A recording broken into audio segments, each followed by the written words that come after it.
Hello everyone, welcome to BHU concept. BHU concept एक online learning platform है जो आपको ना सिर्फ BHU बल्कि सारी सेंट्रल यूनिवर्सिटीज़ की information time to time provide करता है। तो आपने अगर अभी तक चैनल को सब्सक्राइब नहीं किया है तो पहले चैनल को सब्सक्राइब कर लीजिए, उसके बाद बेल बटन प्रेस कीजिए ताकि आपको स्टडी रिलेटेड मटेरियल और इन्फॉर्मेशन तक सारी चीज़ें प्रोवाइड की जा सकें। हमने टॉपिक प्रैक्टिस सेट सीरीज़ शुरू की हुई है जिसमें लास्ट हमने क्लासिफिकेशन के क्वेश्चंस किए थे और आज भी हम क्लासिफिकेशन टाइप 1 के नेक्स्ट 20 क्वेश्चंस करेंगे। ठीक है, और आज क्वेश्चंस के साथ साथ हम थोड़ा एक्स्ट्रा इंफॉर्मेशन भी एक्स्ट्रा जानकारी भी लेने की कोशिश करेंगे हर चीज़ के बारे में। तो मैं कोशिश करते चलूंगी कि आपको सारी चीज़ें समझाते चलूं, एक्स्ट्रा फैक्ट्स बताते चले उन चीज़ों के बारे में। ठीक है, चलिए हम अपने क्वेश्चन नंबर 1 की तरफ हम चल रहे हैं। क्वेश्चन नंबर 1 देखेंगे, epicentre, seismology, focus, crater, Richter scale. इसमें हमारा आंसर क्या होगा? क्रेटर। क्यों? क्योंकि जो बाकी की टर्म्स हैं ये सब किससे रिलेटेड हैं? अर्थक्वेक से। ठीक है, फोकस अर्थ के अंदर का वो पार्ट जहाँ पर अर्थक्वेक ओरिजिनेट होता है। ठीक है, एपिसेंटर अर्थ के सरफेस पर वो पार्ट जो फोकस के जस्ट ऊपर होता है ना। सीस्मोलॉजी हम अर्थक्वेक की स्टडी को बोलते हैं और रिक्टर स्केल यूज होता है अर्थक्वेक की इंटेंसिटी के लिए। ठीक है, तो हमारा आंसर क्या होगा? क्रेटर। क्रेटर क्योंकि क्रेटर जो होता है वो वॉल्केनोज के रिस्पेक्ट में यूज किया जाता है। ठीक है, क्वेश्चन नंबर 2 हम देखते हैं, pituitary, pancreas, thalamus, adrenal, testis. ये इनमें से हमारा आंसर होगा सी, थैलेमस, क्योंकि बाकी जितनी ग्लैंड्स हैं वो सब क्या करती हैं? हार्मोन सिक्रीट करती हैं। पिट्यूटरी ग्लैंड हमारी ग्रोथ हार्मोन सिक्रीट करती है, पेनक्रियाज इंसुलिन और ग्लूकागोन ये सिक्रीट करती है, एड्रिनल जो है एल्डोस्टेरोन एल्डोस्टेरोन ये हार्मोन सिक्रीट करती है, टेस्टिस जो है वो मेल सेक्स हार्मोन सिक्रीट करती है, थैलेमस जो है थैलेमस कोई हार्मोन सिक्रीट नहीं करता, इसलिए हमारा आंसर क्या होगा? सी, थैलेमस। ठीक है, क्वेश्चन नंबर 3, ग्रेनाइट, लिग्नाइट, पीट, एंथ्रासाइट, बिट्यूमिनस। इसमें हमारा आंसर जाएगा ए, ग्रेनाइट, बिकॉज लिग्नाइट, पीट, एंथ्रासाइट, बिट्यूमिनस ये सब क्या है? ये सब कोल की फॉर्म है, कोयले की प्रकार हैं सारे। ठीक है, इसलिए हमारा आंसर क्या होगा? ए, ग्रेनाइट, क्योंकि ग्रेनाइट जो है वो अलग से एक रॉक है। ठीक है, वो इन सब से अलग है। क्वेश्चन नंबर 4, यूफ्रेट्स, वांगो, अमेजोन, ब्रह्मपुत्रा, इंडस। ये देख के पता तो चल गया कि ये सब क्या है? ये सब रिवर्स हैं। यूफ्रेट रिवर जो है, यूफ्रेट जो है वो एशियन रिवर है। कैसे? क्योंकि वो टर्की में ओरिजिनेट होती है, टर्की में बहती है वो, फिर वो सीरिया में भी टर्की से होते हुए सीरिया में गिरती है जाकर। ठीक है, उसके बाद होंगो रिवर जिसको हम येलो रिवर के नाम से भी जानते हैं, चाइना की रिवर है ये, चाइना की सेकेंड सबसे लॉन्गेस्ट रिवर है। ठीक है, और ये भी क्या है? ये एक एशियन रिवर है। ठीक है, ब्रह्मपुत्र भी बट ऑब्वियस एशियन रिवर है, ये तो हमें पता ही है। ठीक है, इंडिया, तिब्बत और बांग्लादेश तीनों देशों में ये रिवर फ्लो करती है। इंडस इंडस भी एक एशियन रिवर है, तिब्बत से ओरिजिनेट होकर फिर इंडिया से होते हुए वो पाकिस्तान जाती है और पाकिस्तान से फिर वो अरेबियन सी में गिर जाती है जाकर। अमेजोन जो है, अमेजोन रिवर जो है वो साउथ अमेरिका की रिवर है। ठीक है, तो हमारा ऑड वन आउट कौन सा होगा? अमेजोन रिवर, क्योंकि बाकी रिवर जितनी है वो सब क्या है? वो सब एशियन रिवर्स हैं। ठीक है, चलिए क्वेश्चन नंबर 5 की तरफ अभी हम आ गए हैं। ठीक है, बीरबल, अबुल फजल, तानसेन, फैज अहमद, टोडरमल। ठीक है, बीरबल, अबुल फजल, तानसेन, फैज अहमद, टोडरमल। इसमें से हमारा आंसर जाएगा डी, फैज अहमद, क्योंकि बीरबल, अबुल फजल, तानसेन, टोडरमल ये सब क्या है? ये अकबर के नवरत्नों में से एक है। ठीक है, कौन कौन था अकबर के नवरत्नों में? कौन कौन आते थे? अबुल फजल, अब्दुल रहीम खाने खाना, बीरबल, मुल्ला दो प्याजा, फैजी, राजा मान सिंह, राजा टोडरमल, फकीर अजीउद्दीन और तानसेन। ठीक है, ये नवरत्न थे अकबर के, तो उनमें फैज अहमद नहीं आते, इसलिए हमारा जो आंसर होगा वो होगा डी, फैज अहमद। ठीक है, question number 6, medium, average, mediocre, terrible. ठीक है, इसमें हमारा आंसर होगा डी टेरेबल, क्योंकि मीडियम, एवरेज, मीडियोकर, इन तीनों का हम एक ही सेंस में यूज करते हैं, किसमें कि ना ज्यादा कम ना ज्यादा, नो ना कम ना ज्यादा, उस चीज में हम यूज करते हैं। मीडियम को भी, एवरेज को भी, मीडियोकर को भी। टेरेबल, टेरेबल इन सब से अलग है। टेरेबल बहुत ज्यादा मतलब इनके सेंस में यूज नहीं होता, इसलिए ऑड वन आउट क्या होगा, डी टेरेबल। ठीक है, question number 7, necklace, ornament, bangle, ring. Necklace, ornament, bangle, ring. ठीक है, नेकलेस और बैंगल और रिंग जो है, नेकलेस, बैंगल और रिंग जो है, ये तीनों क्या है, टाइप ऑफ ऑर्नामेंट्स हैं। ठीक है, ऑर्नामेंट्स के टाइप हैं ये। और हमें बी में क्या दे दिया उन्होंने, टर्म ही ऑर्नामेंट दे दी, तो हमारा आंसर क्या होगा, बी ऑर्नामेंट होगा, क्योंकि बाकी सब तो टाइप है ना ऑर्नामेंट के, इसलिए आंसर होगा बी ऑर्नामेंट। क्वेश्चन नंबर 8 भी कुछ इसी तरीके का है। House, wall, roof, beam. ठीक है, वॉल, दीवार, रूफ, छत और बीम, ये तीनों क्या है, ये घर के पार्ट हैं। ठीक है, हाउस के पार्ट हैं, और इन्होंने यहाँ पे हमें हाउस ही दे दिया, तो हमारा आंसर क्या होगा, ए हाउस। ठीक है, आंसर आ गया ए हाउस। ठीक है, question number 9, sailor, tailor, blacksmith, goldsmith, नाविक, दर्जी, लोहार और सुनार। ठीक है, इसमें सबसे अलग साफ पता चल रहा है सेलर। अगर हमें रीजन देना हो तो हम क्या रीजन देंगे, क्योंकि दर्जी, लोहार और सुनार तीनों को रॉ मटेरियल चाहिए काम करने के लिए। ठीक है, लेकिन नाविक की ऐसी, सेलर के पास ऐसी कोई कंडीशन नहीं होती कि उसको कोई रॉ मटेरियल चाहिए वो तभी काम करेगा, इसलिए हमारा आंसर क्या होगा, ए सेलर। ठीक है, चलिए क्वेश्चन नंबर 10 की तरफ हम आ गए हैं अभी। Basket, purse, bag, hat. Basket, purse, bag, hat, क्या होगा आंसर, डी हैट। क्यों, क्योंकि बास्केट, पर्स और बैग में हम कंटेन कर सकते हैं, ठीक है, हम उसमें स्टोर कर सकते हैं कुछ भी, पर हैट में नहीं कर सकते, इसलिए क्या होगा, ऑड हैट। ठीक है, question number 11, volt, power, volume, force. Volt, power, volume, force, क्या होगा आंसर, ए वोल्ट। क्यों होगा, क्योंकि पावर, वॉल्यूम, फोर्स, ये ये सब फिजिकल क्वांटिटीज हैं। ठीक है, और वोल्ट क्या है, वोल्ट एक ऐसा यूनिट है।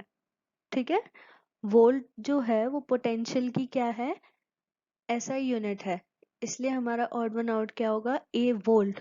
पावर, वॉल्यूम और फोर्स जो है ये फिजिकल क्वांटिटीज हैं। ठीक है, question number 12, teach, instruct, educate, explain. Teach, instruct, educate, explain, इसमें हमारा आंसर क्या होगा, बी इंस्ट्रक्ट। क्यों, क्योंकि टीच, एजुकेट, एक्सप्लेन, ये टर्म्स किससे रिलेटेड हैं, ये सब इंफॉर्मेशन प्रोवाइड करने से रिलेटेड सारी टर्म्स। और इंस्ट्रक्ट जो है, इंस्ट्रक्ट टर्म को हम टीचिंग के रेस्पेक्ट में या इंफॉर्मेशन प्रोवाइड करने के रेस्पेक्ट में नहीं यूज करते, ये लर्निंग प्रोसेस में यूज नहीं की जाती है। ठीक है, क्योंकि इंस्ट्रक्ट हम कई बार क्या बोलते हैं ना, कि किसी को ऑर्डर दे रहे हैं तब भी यूज कर देते हैं, बट टीच, एजुकेट, एक्सप्लेन, ये सब ये तीनों टर्म्स लर्निंग प्रोसेस में यूज की जाती हैं, इसलिए हमारा आंसर क्या होगा, बी इंस्ट्रक्ट। ठीक है, question number 13, tortoise, snail, alligator, oyster. ठीक है, इसमें हमारा आंसर होगा सी एलिगेटर। क्यों, क्योंकि एलिगेटर, एलिगेटर हम बोलते हैं घड़ियाल को। ठीक है, और ऑयस्टर हम बोलते हैं सीप को। सीप होता है ना, उनको हम बोलते हैं ऑयस्टर्स।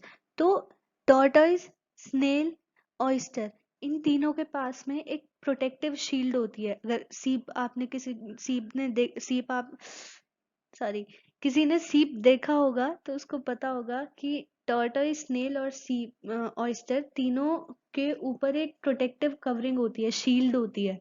ठीक है, जो उनको प्रोटेक्ट करती है, लेकिन एलिगेटर घड़ियाल के पास ऐसी कोई शील्ड नहीं होती है। ठीक है, तो हमारा आंसर क्या होगा, सी एलिगेटर। ठीक है, question number 14, IMF, SAARC, UNICEF, WHO. ठीक है, पहले इनकी फुल फॉर्म्स देख लेते हैं। IMF, International Monetary Fund. ठीक है, SAARC, South Asian Association for Regional Cooperation. ठीक है। UNICEF, United Nation Children Fund, ठीक। WHO, World Health Organization. तो इसमें हमारा आंसर क्या होगा? B, SAARC. क्यों? क्योंकि International Monetary Fund, UNICEF, WHO, ये सब क्या है? ये सब इंटरनेशनल ऑर्गेनाइजेशंस हैं। लेकिन सार्क जो है, सार्क वो इंटरनेशनल ऑर्गेनाइजेशन नहीं है, ये साउथ एशियन ऑर्गेनाइजेशन है एक, ठीक है। इसलिए हमारा आंसर होगा बी, सार्क। क्वेश्चन नंबर 15 की तरफ अभी हम चल रहे हैं, ठीक है। क्रिकेट, हॉकी, बिलियर्ड्स, फेंसिंग, ठीक। क्रिकेट, हॉकी और फेंसिंग जो है ये आउटडोर गेम्स हैं, ठीक है। फेंसिंग फेंसिंग एक गेम होता है जिसमें स्वॉर्ड्स होती है, तलवार होती है, तलवार से लड़ाई वगैरह होती है, इस तरीके का वो गेम होता है, ठीक है। तो ये तीनों गेम जो हैं, क्रिकेट, हॉकी और फेंसिंग, ये तीनों आउटडोर गेम है, और बिलियर्ड्स जो है वो इंडोर गेम है, ठीक है। बिलियर्ड्स हम उस टर्म में भी यूज कर सकते हैं, जैसे पूल टेबल होती है ना, पूल गेम खेलते हैं, उस उसके रेफरेंस में भी बिलियर्ड्स वर्ड्स यूज होता है, ठीक है। तो हमारा बिलियर्ड्स जो है वो इंडोर गेम है, इसलिए आंसर भी क्या होगा? सी, बिलियर्ड्स, ठीक है। क्वेश्चन नंबर 16, डेन, रूफ, बरो, नेस्ट, ठीक है। इसमें हमारा आंसर क्या होगा? रूफ। क्यों? ए, डेन। डेन क्या होता है? जो लायन लायन जिस गुफा में रहता है उसको क्या बोला जाता है? डेन। उसको डेन बोला जाता है। बरो, बरो बोलते हैं जो रैबिट, खरगोश जो अपने होल्स बनाते हैं जिसमें वो रहते हैं, उसको क्या बोलते हैं? बरो, ठीक है। नेस्ट, घोंसले को बोलते हैं, चिड़िया का घोंसला होता है उसको नेस्ट बोलते हैं, ठीक है। तो हमारा रूफ, छत जो होगी वो आंसर होगा हमारा, ठीक है। Question number 17, Acharya Kripalani, CV Raman, Rajagopalachari और राधा कृष्णन, ठीक है। इसमें हमारा आंसर क्या होगा? ए, आचार्य कृपलानी। क्यों? क्योंकि सीवी रमन, राजा गोपालाचारी और राधा कृष्णन सर जो हैं ये सब क्या है? भारत रत्न अवॉर्डीज हैं, ठीक है। आचार्य कृपलानी भारत रत्न अवॉर्डी नहीं है। कौन थे आचार्य कृपलानी? इनका पूरा नाम था JB कृपलानी, जीवत राम भगवान दास कृपलानी, ठीक है। इंडियन पॉलिटिशियन थे ये, और गांधीयन सोशलिस्ट थे। गांधी जी के साथ जितने मूवमेंट्स थे उन सब में इन्होंने बहुत एक्टिवली पार्टिसिपेट किया था, ठीक है। सीवी रमन सर, पूरा नाम इनका था चंद्रशेखर वेंकट रमन, ठीक है। इंडियन फिजिसिस्ट थे, ठीक है। इनका लाइट स्कैटरिंग रिसर्च जो थी बहुत फेमस हुई थी, जिसकी वजह से इन्हें नोबेल प्राइज भी मिला था, ठीक है। राजगोपालाचारी, इनका पूरा नाम था सी राजगोपालाचारी, चक्रवर्ती राजगोपालाचारी, ठीक है।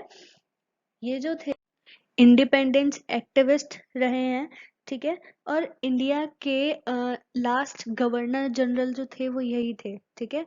और जो मद्रास प्रेसिडेंसी थी उस वक्त, उसके जो फर्स्ट चीफ मिनिस्टर थे वो सी राजगोपालाचारी सर थे, ठीक है। इनकी जो पॉलिटिकल पार्टी थी उसका नाम था स्वतंत्र पार्टी, ठीक है। डी, सर्वपल्ली राधाकृष्णन सर, इनको तो सभी जानते होंगे, ये हमारे फर्स्ट वाइस प्रेसिडेंट थे, और सेकंड प्रेसिडेंट ऑफ इंडिया जो थे वो डॉक्टर राधा कृष्णन सर थे, ठीक है। चलिए क्वेश्चन नंबर 18 की तरफ अभी हम चलते हैं। Troop, group, mob, class. सबसे पहली बात तो ये चारों ही वर्ड्स जो हैं ये ग्रुप ऑफ पीपल जो होते हैं उनके लिए यूज किया जाता है, ठीक है। ग्रुप ऑफ पीपल, उनके लिए ही ये वर्ड्स यूज होते हैं, लेकिन अलग अलग रेस्पेक्ट में यूज होते हैं। जैसे ट्रूप जो है, troop of army, troop of soldiers, ठीक है, उसके लिए यूज होता है। ग्रुप जो है नॉर्मल हम बोल देते हैं group of people, group of friends, इस तरीके से, ठीक है, उस तरह यूज होता है। मॉब जो वर्ड है, मॉब हम नेगेटिव सेंस में यूज करते हैं, मतलब कि भीड़ भीड़ भाड़ बोल देते हैं ना, जैसे कि गैंगस्टर्स का मॉब है या प्रोटेस्टर्स का मॉब है, उस रेस्पेक्ट में यूज होता है। और क्लास, स्टूडेंट्स के ग्रुप की जो स्टूडेंट्स का जो ग्रुप होता है उसको क्या बोला जाता है? उसको क्लास बोला जाता है। तो होंगे ये सब एक ही रेस्पेक्ट में यूज, ग्रुप ऑफ पीपल के उसमें ही होता है, लेकिन इन सब को यूज करने का तरीका अलग है। तो इन सब में सबसे डिफरेंट तरीका किसका है? मॉब का, ठीक है। Mob of protesters, mob of gangsters, ठीक है। इसलिए हमारा आंसर क्या होगा? C, mob. Question number 19, investigation, analysis, search, conclusion. ठीक है, इसमें हमारा आंसर होगा डी, कॉन्क्लूजन। कॉन्क्लूजन मतलब होता है किसी चीज को एंड देना। ठीक है, एंड चल रहा है उसका, कॉन्क्लूजन है उसका। ठीक है, इन्वेस्टिगेशन, एनालिसिस और रिसर्च, आई मीन सर्च, ये सब किस लिए? ये ऑन गोइंग काम, जो काम चल रहा है उनके लिए।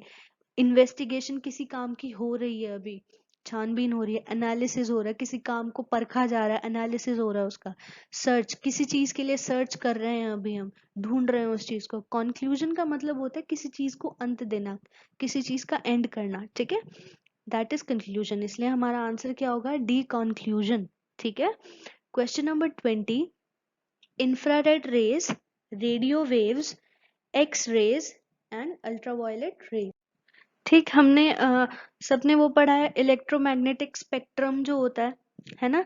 तो उसमें क्या होती है? उसमें 7 रेज होती हैं। 7 रेज, कौन कौन सी 7 रेज होती हैं? रेडियो रेडियो वेव्स होती हैं, माइक्रोवेव्स होती हैं, उसके बाद इंफ्रारेड वेव्स आती हैं, फिर विजिबल लाइट आती है, फिर अल्ट्रावायलेट यूवी रेज आती हैं, उसके बाद एक्स रेज आती हैं, और फिर गामा रेज आती हैं। ठीक है, तो रेडियो वेव्स जो हैं, रेडियो वेव्स की सब वेवलेंथ जो होती है वो लॉन्गेस्ट होती है ना? और जो सबसे सबसे कम वेवलेंथ वाली कौन सी होती है? गामा रेज, और उसके बाद X rays. X rays, ultraviolet rays, infrared rays, इनकी वेवलेंथ जो होती है वो शॉर्ट होती है, और रेडियो वेव्स की जो वेवलेंथ होती है वो लॉन्ग होती है, इसलिए हमारा आंसर क्या होगा? B, radio waves. ठीक है, आई होप क्वेश्चन सबको समझ में आए हो। मैंने अपना पूरा ट्राई किया कि एक एक वर्ड को एक्सप्लेन करूं, आपको समझ आ जाने चाहिए। अभी तक नहीं आए तो वीडियो को कोई बात नहीं, एक बार दोबारा देख लेना। और नीचे कमेंट्स में अपना स्कोर मेंशन करेंगे, किसके कितने आए हैं, कितने सही हुए हैं। और उस चीज से फर्क नहीं पड़ता कि कितने होंगे, बट आपको आना चाहिए, आपको समझ आना चाहिए कि ये सब क्या क्या है, क्या चीजें हैं। और ये जितने क्वेश्चंस हैं ये किसी ना किसी एग्जाम्स में पहले आ चुके हैं। कोई भी नॉर्मल क्वेश्चन जिसमें नहीं है कि मैंने उठाया और डाल दिया। ये इनमें से कोई ना कोई क्वेश्चन है जो किसी ना किसी एग्जाम्स में पहले आ चुके हैं। ठीक है, तो इन क्वेश्चंस को तैयार कीजिए और अपना स्कोर नीचे मेंशन कीजिए। बाकी हम नेक्स्ट वीडियो में मिलेंगे डिफरेंट टॉपिक के साथ। ठीक है, तब तक के लिए thank you so much, bye bye.